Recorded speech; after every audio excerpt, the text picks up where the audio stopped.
कपटी आदमी चाहे रिश्तेदार हो चाहे नातेदार हो, कभी उसको अपने समीप ज्यादा नहीं रखना चाहिए, नहीं विनाशी होता है। जब से पांडव पधारे थे तब से शकुनी आके यहीं रहने लगा था। गांधारी जी का भाई है और बहुत ही कपट माया जाल में प्रवीण है ये। इसने कहा भांजे यदि युधिष्ठिर युवराज तो निश्चित राजा, क्योंकि महाराज पांडु राजा थे, पांडु के पधारने पर धृतराष्ट्र हुए हो, आंख है नहीं। युवराज ये तो राजा वो, फिर उन्हीं का पुत्र राजा, मतलब सदैव तुम दास ही रहोगे, कभी राजा पद नहीं। मारो पांचों को मारो। अब उनके हृदय में बड़ी जलन हुई कि अब क्या करो। समुद्र पर्यंत सारी पृथ्वी का राज्य महाराज युधिष्ठिर को मिलेगा, क्योंकि युवराज हो गए, अब क्या कर सकते हैं। इतने में जो भी राजा सर उठाता विरोध में, भीम और अर्जुन जाकर परास्त करके धनराशि धृतराष्ट्र के चरणों में समर्पित करते। ये सब सुनकर देखकर धृतराष्ट्र का हृदय जलने लगा। निश्चित निश्चित मुझे भी सिंहासन से उतारा जाएगा और युधिष्ठिर ही चक्रवर्ती सम्राट बनेगा। एक कणिक नाम का बहुत ही कूटनीतिज्ञ सलाहकार था धृतराष्ट्र का। उन्होंने बुलाया एकांत में, कहा कुणिक मैं विचार नहीं कर पा रहा हूं कि क्या करूं। परिस्थिति यह है कि मेरे भाई के ही पुत्र मेरे लिए कांटा बन रहे हैं। तो उसने कहा महाराज राजा आप हो, खजाना आपके हाथ में, मंत्री आपके हाथ में है, शत्रु कोई भी हो उसे मरवा डालना ही उचित होता है, ऐसी कूटनीति कहती है। तुम दंड देने में समर्थ हो, यदि दंड का आश्रय नहीं लोगे तो तुम्हारा राज्य छिन जाएगा। शत्रु कोई भी हो, रिश्तेदार नातेदार पुत्र या संबंधी कोई भी हो, अगर वो शत्रु है तो या तो उसे मुंह मांगी वस्तु दे करके अपने पक्ष में फंसा के मार डालना चाहिए, और या तो युद्ध में ललकार के मार डालना चाहिए। तो तुम पांडवों को युद्ध में ललकार नहीं सकते क्योंकि तुम्हारे भतीजे हैं, तो इनको प्रसन्न करके दांव में फंसा के मार दो, यही राजनीति कहती है। कुणिक का ये उपदेश सुन करके यद्यपि नीति में निपुण धृतराष्ट्र पर बुद्धि काम नहीं कर रही, वो तो अपने स्थान को चला गया नीति बता करके। सुबल पुत्र शकुनी, दुर्योधन, दुशासन, कर्ण, ये सब धृतराष्ट्र के समीप गए और कहा महाराज आप सुन रहे हैं, देख रहे हैं, आपके हम 100 पुत्रों का पूरा राज्य से निष्कासन ही कर देंगे पांडव। भीमसेन सबसे बलवान है, अर्जुन अस्त्र विद्या में प्रवीण है, और मैं सदैव जलता रहता हूं यह देख करके। और आपने राज्याभिषेक भी राजपद पर युधिष्ठिर का कर दिया, तो अब आपको पता नहीं है कि यही राजा बनेगा, क्या यह उचित है। और उधर वो सलाह दे के गया ही था कि मरवा डालना चाहिए, जो कणिक वो कूटनीति का विशेषज्ञ था। कर्ण और शकुनी, महाराज धृतराष्ट्र अब आप कुछ विचार कीजिए, ये पांडव भारी संकट हैं, इनका विनाश होना ही चाहिए। ये भीष्म सत्य प्रतिज्ञ हैं, कभी पांडवों का पक्ष छोड़ेंगे नहीं। द्रोणाचार्य जी अर्जुन को बहुत प्यार करते हैं, सदैव उनके पक्ष में रहेंगे। युवराज पद दे ही दिया है, अब हमारे लिए क्या रह गया है। विचार कीजिए महाराज। अब ऐसी दशा में हम क्या करें। आप हमारे पिता हो और राजा भी हो, क्या हमको ऐसे ही दास बना के इनका रखोगे। पांडु महाराज इतने सद्गुण संपन्न हुए, इसलिए बड़े आप थे पर राजा आप नहीं बने, आंखों के कारण, आंखें अंधी थी। अब आप राजा बने, मेरा अवसर था तो युवराज बना दिया युधिष्ठिर को। महाराज आप कुछ तो कीजिए। अपने पुत्रों की बात सुनकर और उस कूटनीतिज्ञ की सलाह से बड़ा विचार किया कि क्या किया जा सकता है। आप लोग ही बताओ क्या कर सकते हैं। धृतराष्ट्र जी ने ऐसा पूछा तो उनका महाराज हमने विचार किया है, एक बार हस्तिनापुर से हटाओ, वारणावत है, ये बात फैलाई जाए कि वारणावत बहुत सुंदर है, हम वहां बहुत बड़ा मेला लगा रहे हैं, पांडवों को कुंती के साथ जाकर वहां कुछ दिन रहना चाहिए, दर्शनी नगर है, दर्शन करना चाहिए, मेले में जाना चाहिए, एक बार आप हस्तिनापुर से हटाओ। ठीक है, दुर्योधन ने बहुत से राजमंत्रियों को पैसे देकर पूरे नगर में वारणावत बहुत अच्छा है, वहां ऐसा, वहां जाना चाहिए युधिष्ठिर को, जिसे प्रजा विरोध न करे। प्रजा में हो गया अच्छा, हम लोग भी जाएंगे देखने के लिए। धृतराष्ट्र ने बुलाया पांडवों को और कहा, बेटा जीवन भर पांडव ने हमारे साथ सद्व्यवहार किया है और तुम भी वैसे ही हमसे प्रेम करते हो। मेरा हृदय कह रहा, मैंने सुना वारणावत बहुत सुंदर है, क्या तुम देखना चाहोगे? अपनी मां के साथ वारणावत चले जाओ, कुछ दिन वहां देखो, ये तो राज्य आपका है ही है, फिर आ जाना। युधिष्ठिर जी को अच्छा नहीं लगा कि मतलब ये सम्राट पद पे बैठ के ऐसी क्या बात कर रहे हैं, अभी तो युवराज पद दिया है, ये बात क्या कर रहे हैं, मतलब ऐसा क्या, इतना प्रेम से मुझे क्यों भेजना चाहते हैं?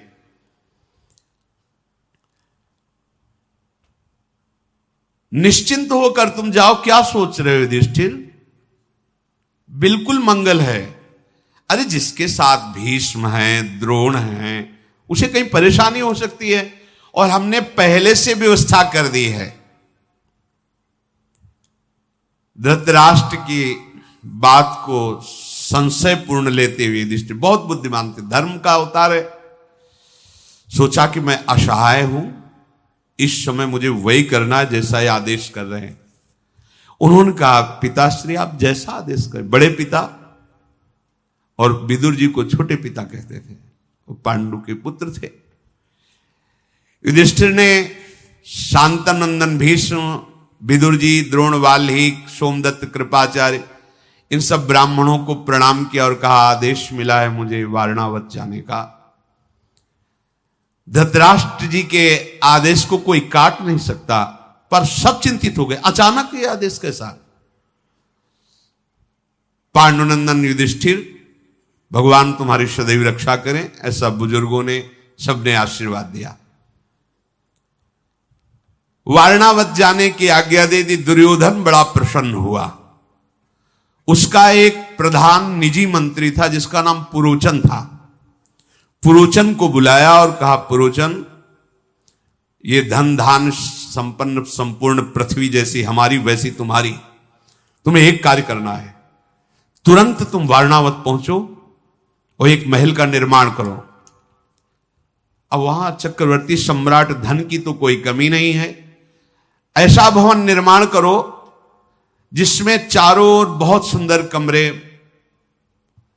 बहुत सुंदर शैया भवन, ऊपर से रत्न लगे हों और अंदर में घी, तेल, चर्बी, लाह, ये सब मिलाकर मोटी मोटी दीवारें बनी हो, ऊपर से रत्न और नीचे अंदर सब ये पेट्रोलियम, जिसमें आग लगती पूरा का पूरा महल भस्म हो जाए।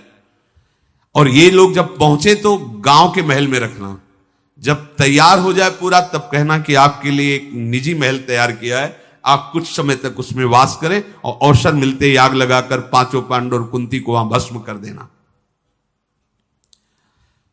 चारों तरफ पूरे महल में सन, तेल, घी, लाह, चर्बी, लकड़ी ऐसे लगाना कि कोई जान न पाए, ऊपर से रत्नों का लेप। बड़ी सावधानी से गुप्तचरों के द्वारा भी पता नहीं चलना चाहिए कि मेरे द्वारा ऐसे भवन का निर्माण किया जा रहा है। पांडवों को ऐसे विश्वास दिलाना जैसे तुम उनको बहुत प्यार कर रहे हो। जब पांडव जल जाएं तब तुम भी बाहर खड़े होकर के रोना कि हाय ये क्या हो गया, कैसे आग लग गई, क्या हो गया, तो ऐसे, और हमें सूचना देना। पुरोचन ने वैसा ही करने का ठाना जैसा दुर्योधन ने कहा था। शीघ्रगामी रथ पर आरूढ़ होकर वो वारणावत पहुंचा और गुप्त रूप से रात्रि में सब सामान मंगवाता और महल का निर्माण शुरू किया। पांडवजन हस्तिनापुर को प्रणाम करके दुखी होकर के चले तो उनको पहुंचाने के लिए द्रोणाचार्य, कृपाचार्य, विदुर जी और बड़े बूढ़े हस्तिनापुर के साथ कुछ दूर छोड़ने के लिए गए। धृतराष्ट्र यद्यपि ये नहीं जानते थे कि वहां आग लगाने का प्लान ये लोग कर रहे, वो केवल दूर भेजना चाहते थे। महाराज युधिष्ठिर विदुर जी की तरफ देख रहे थे। सभा साथ चल रही थी, पर बार बार विदुर जी की तरफ की कोई संकेत, कोई इशारा। भीष्म जी ने कहा, हम लोग ये नहीं चाहते थे कि आप हस्तिनापुर से वारणावत जाएं, पर महाराज का आदेश क्यों है ये मुझे पता नहीं, और उनके आदेश पर हम सिंहासन के अधीन है। जो सिंहासन पे होगा उसका जो आदेश होगा हम उसी के पालन में दृढ़ रहेंगे, ऐसा हमने अपने पिता को वचन दिया है, महाराज शांतनु को। इसलिए हमारा कोई आदेश चलेगा नहीं। हम चाहते नहीं हैं, पर तुम्हें जाना पड़ेगा।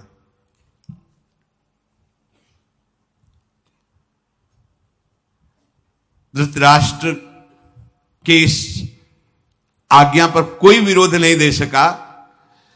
विदुर जी ने सोचा कि एकांत मिले तो कुछ बात करूं, पर एकांत का सब साथ है, तो भाषा बदल दी। वो भाषा केवल युधिष्ठिर को पता है, क्योंकि वो धर्मराज के अंश से है, म्लेच्छ भाषा। उन्होंने, विदुर जी ने म्लेच्छ भाषा में बोला, जिसका अर्थ है, युधिष्ठिर तुम्हें पूरा रहस्य का ज्ञान होना चाहिए। ये हिंदी में, पर वो म्लेच्छ भाषा किसी को समझ में वहां नहीं आई। जो अनभिज्ञ पुरुष होता है, रहस्य को नहीं जानता, वो नष्ट हो जाता है। जो शत्रु की नीति शास्त्र का अनुसरण करने वाली बुद्धि को समझ नहीं लेता है, वो उसे समझ लेने पर कोई ऐसा उपाय कर सकता है, पर जो समझ नहीं लेता वो भस्म हो जाता है, नष्ट हो जाता है। एक ऐसा तीखा शस्त्र है युधिष्ठिर, जो लोहे का नहीं बना है, पर पूरे शरीर को भस्म कर देगा। जो उसे जानता है वो उस आघात से बचने का उपाय कर लेता है। अर्थात संकेत में बताया कि तुम्हारे शत्रुओं ने तुम्हारे लिए एक भवन का निर्माण किया है, जो चर्बी, तेल, घृत, लाख आदि से बना हुआ है, क्योंकि विदुर जी के भी गुप्तचर लगे रहते थे पांडवों की रक्षा के लिए। फिर कहा, युधिष्ठिर घास फूस सूखे वृक्ष वाले जंगलों में वहां जलाने के लिए आग की व्यवस्था की जाती है, पर वहां के जो चतुर चूहे होते हैं वो बिल का निर्माण करके अंदर से अपने आप को उस आग से बचा लेते हैं। समझदार व्यक्ति को इसमें समझ लेना चाहिए। अर्थात उस महल में पूरा आग ही आग प्रज्वलित करने वाले पदार्थ लगे हैं। यदि वहां एक सुरंग तैयार कर ली जाए और तुम वहां से निकल जाओ तो बच सकते हो। युधिष्ठिर, जिसके आंखें नहीं होती वो मार्ग नहीं देख पाता, अंधे को दिशाओं का ज्ञान नहीं होता, जो धैर्य खो देता है वो शत्रु पर विजय प्राप्त नहीं कर पाता। मेरी बात को तुम समझ रहे हो ना?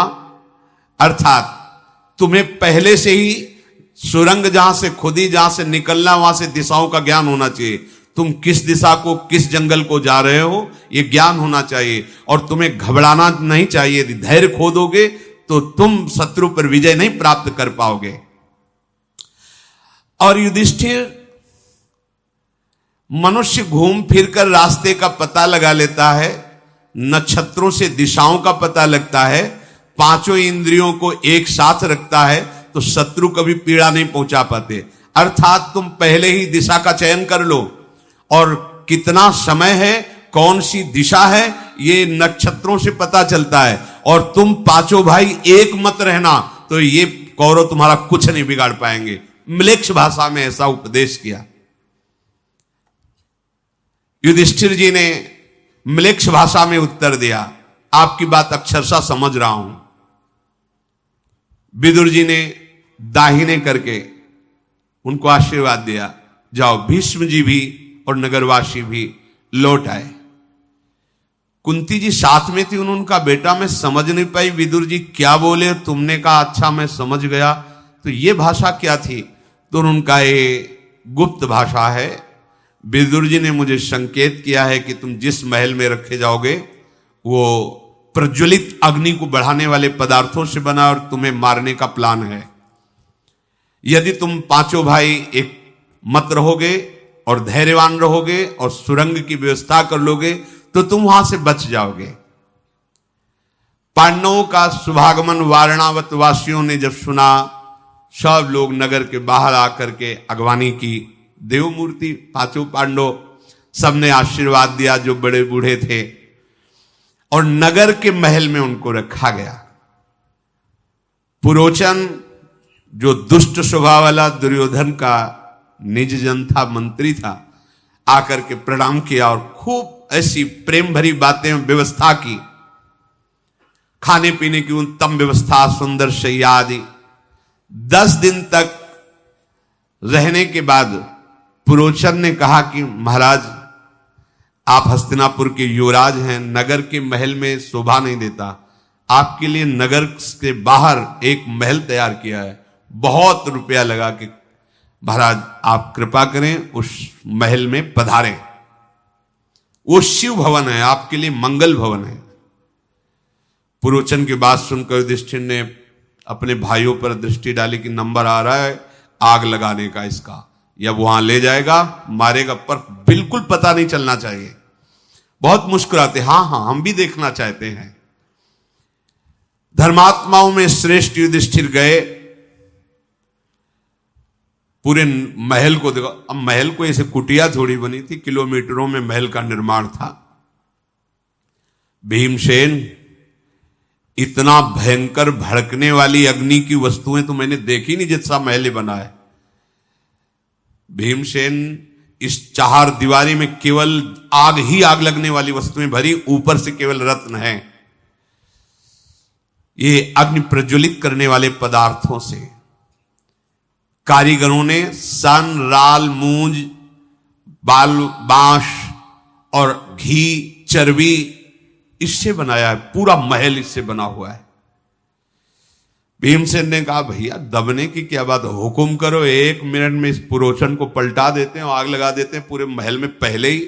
क्या ऐसे पशुओं की तरह डरना?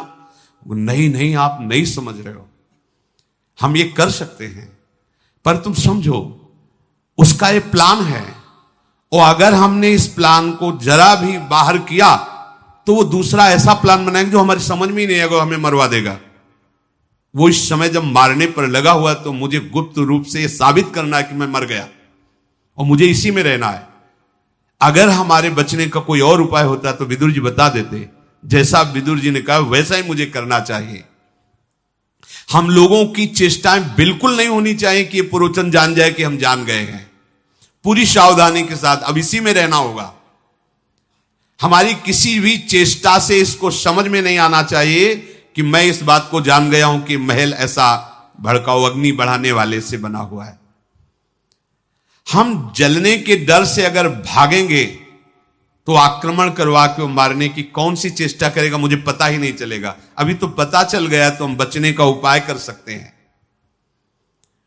अर्जुन से कहा, तुम्हारी एक ही यहां की दिनचर्या, हर समय पुरोचन पर दृष्टि रखना और वो जान न पावे, वो आग न लगाने पावे। इसके बीच में कोई ना कोई उपाय तो हम लोग करते हैं।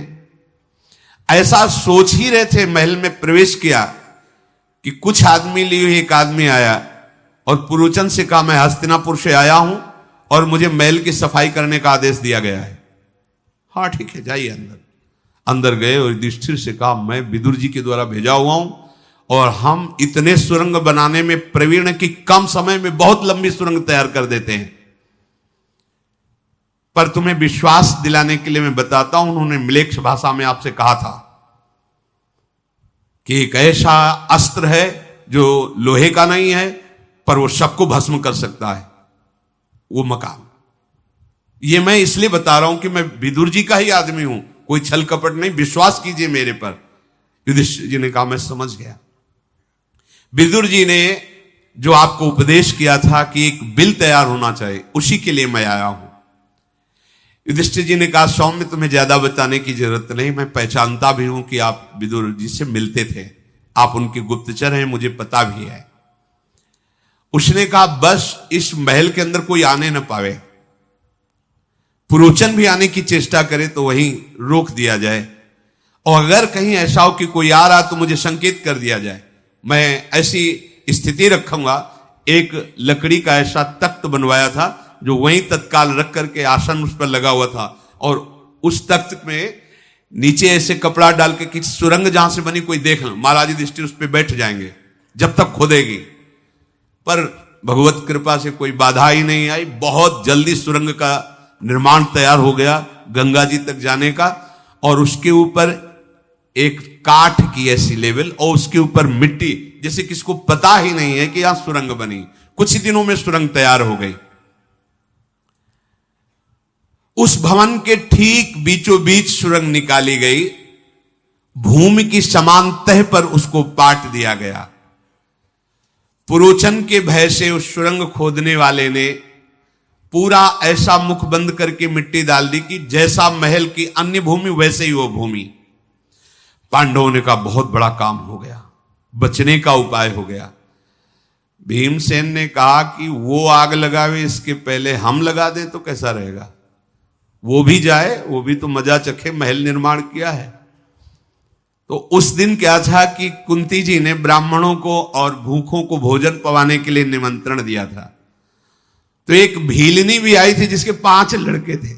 ये पुरोचन हम पर विश्वास कर रहा है और विश्वास दिला के धोखा देगा, इसलिए भैया बढ़िया बात बन गई। अब वो जो भीलनियां आई थी वो जंगल से शराब लेके आई थी, तो उस भीलिनी ने भी शराब पिया, उसके पुत्रों ने पिया, खूब खीर पुआ पाया और वहीं महल में सो गए। ब्राह्मण लोग पाके चले गए। पुरोचन आराम कर रहा था। भीमसेन ने गदा उठाई, एक गदा मारी तो जो सुरंग का दरवाजा था टूट गया, निकलो बाहर, और वहीं से आग लगाई जहां पुरोचन सो रहा था। पूरा महल वो इतना प्रज्वलित है, एक जगह छुआती पूरा महल से बम फूटता है, ऐसे पूरा महल आग आग हो गया। रात भर आग जलती रही, इतना उसमें सामान था। अब तो वारणावत में हाहाकार मच गया, ये क्या हुआ। महल में अचानक आग लग गई, सब लोग पांडव भस्म हो गए। बड़ा आर्त भाव। अब भगवान की देखो लीला की, 5 पांडव मर गए और कुंती भी मर गए। इसके प्रमाण के लिए भीलनी उसके 5 पुत्र वहीं जल गए। चारों ओर आग ही आग। पूर्वासी जन दीनता लिए हाय हाय करके सब घेरे हुए हैं आसपास। ये पुरोचन जरूर पापी इसी में लगा रहा कि पांडवों का विनाश कैसे। धिक्कार है धृतराष्ट्र की बुद्धि को, धिक्कार है दुर्योधन की बुद्धि को। ऐसा पूरी रात खड़े रहे। जब दिन हुआ तब वहां जांच शुरू हुई। लोग ऐसे, वो जो सुरंग बनाने वाला था बड़ा प्रवीण था। प्रथम गेट से लोग देख रहे हैं कौन जला, वो भाग के वहीं गया जहां सुरंग थी, और सारी आग सब भर के कि सुरंग का नामो निशान न रहे, अपने आदमियों के साथ, और फिर आकर उनके बीच में सम्मिलित हो गया। इधर भय से युक्त तो पांडव हैं, सुरंग से जा रहे हैं, और लंबी सुरंग। जब बाहर निकले सुरंग से तो थक गए, क्योंकि भय भी था और हृदय कि अब ये जब हमारे विनाश के लिए कौरव पक्ष लग गया तो कहां तक हम बचेंगे। कुंती जी बैठ गए, मेरे से चला नहीं जाता, राजमाता है। नकुल सहदेव भी, भीम ने भयंकर रूप धारण किया, कुंती जी को ऐसे बैठाला, नकुल सहदेव को यहां बैठाला, अर्जुन और युधिष्ठिर को ऐसे टांगा, चल पड़े। भीम चारों को ऐसे, महापराक्रमी परम वेगशाली भीम ऐसे लेकर के अपने मां को और चारों भाइयों को चल रहे हैं। रास्ते में जो मतलब यहां से रास्ता नहीं, पहाड़ है, एक लात मारते वहां से गली बन जाती। कोई वृक्ष सामने आता जरा से धक्का में गिरा देते। वायु वेग से, पवन पुत्र है भीम, तो वो रास्ता बनाना नहीं पड़ता, जिधर से चलते रास्ता बनता चला जाता। तेजस्वी वायु की गति के समान अपने पैरों के ठोकर से पृथ्वी को विदीर्ण करते हुए आगे बढ़ रहे थे। परम ज्ञानी विदुर जी ने पहले ही नौका लगा रखी थी गंगा जी के किनारे।